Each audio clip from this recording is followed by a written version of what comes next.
Leading up to the local government elections, World Homelessness Day is commemorated every year on the 10th of October, and it raises important concerns about how those living on the streets can be assisted. My colleague Nasiphi Same joins us from Kenilworth in Cape Town, and that's just it, right? So what is it that we are finding out about how people can be helped who live on the streets?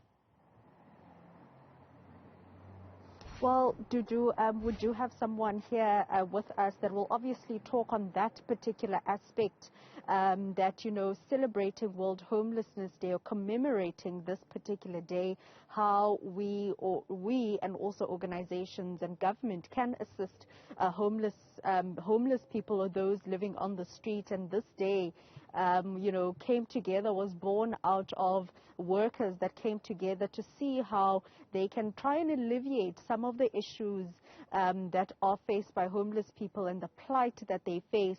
And we do understand that the numbers on the figures of homeless people in the city of Cape Town has increased due to the hard lockdown. But I am joined by Jean Ray here, who is the U-Turn CEO, to talk to us more about this particular day. Thank you, Nasiphi. Yes, World Homelessness Day, obviously to commemorate or to draw attention to the plight of homelessness. Big issue across the world, over 150 million people homeless in the world. In South Africa, about 200,000, and here in Cape Town, as you said, about 14,000 people on the street.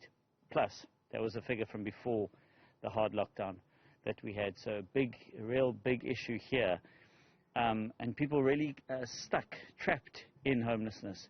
And there's often this understanding, this idea that, well, you know, they must just go home. If there was enough, if law enforcement were just to chase them off the streets, that would be enough. They would go home. Or they must just get a job. That'll be enough. And it fails to understand the deep psychological trauma that many people have been through, how that's been exacerbated being on the streets, and how they now find themselves in a hopeless situation. So many people on our streets.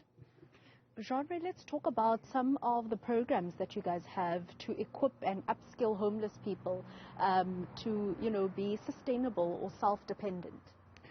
Yes, so we have a four-phased program here at U-Turn. We start obviously with people who are on the streets. We have service centers that people can come into. Just come in, they may come in for a meal or for clothing. But the important thing for us is to get them on a journey of life change, so that they start to conceptualize what that means. They start to become emotionally prepared for that, and be able to move forward. And when they get to that point, we move them to a phase 2, which is a drug and alcohol rehab phase. Most of the people on the street are struggling with some kind of addiction disorder, and so until they can break that, they actually cannot sustainably move off the street. And so we spend 3 to 4 months, sometimes a bit longer, on actual detox and breaking those sobriety, breaking those habits of addiction. And then they need to move into what's really the long haul, about an 18-month program that we run called Work Readiness, which puts them into sheltered employment opportunities, mostly retail. We have 8 stores across Cape Town. But also some other opportunities that they get put into, and there they learn the real life skills in terms of the work environment. And so in that space, it's not only about work, though. They get ongoing therapy, individual and group therapy, with OTs and with social workers.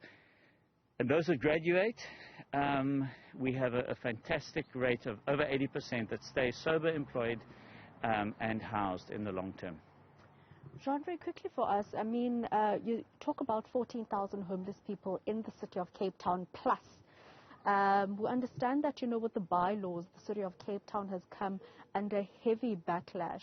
The amended bylaws that, you know, can see homeless people being arrested should they refuse assistance from the city. What are your thoughts on, you know, this very tense relationship between law enforcement agencies and those living on the street? We have such an interesting relationship here between people who are experiencing homelessness and the city. On the one hand, the city of Cape Town is the one major city that really puts money and resources behind rehabilitation of homeless people.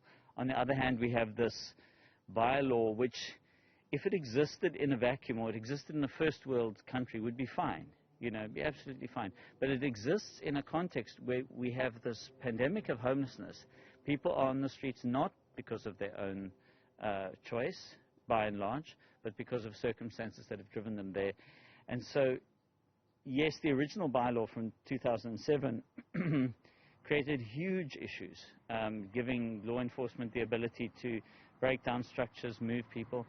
To be honest, I think the amendments in some ways have improved the bylaw. The bylaw as it stands is not, you know, we need bylaws. Most of it is about trees and about putting numbers on your house. But where it pertains to homeless people, it's not been helpful.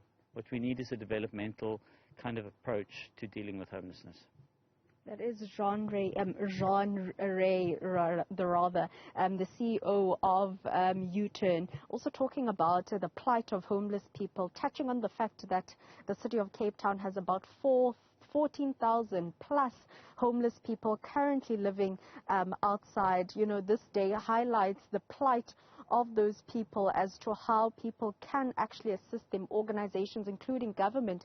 But something that we spoke about was the fact that, you know, sometimes during these confiscations, when the city, or rather law enforcement officers, are effecting the bylaws or the streets, public places, and also nuisance bylaws, homeless people do tend to lose their belongings, including personal documents. And, you know, today also, you know, highlights, or rather shines the spotlight on how homeless people can actually be assisted by government in ensuring that they do get those IDs. And this is 21 days ahead of the local government elections.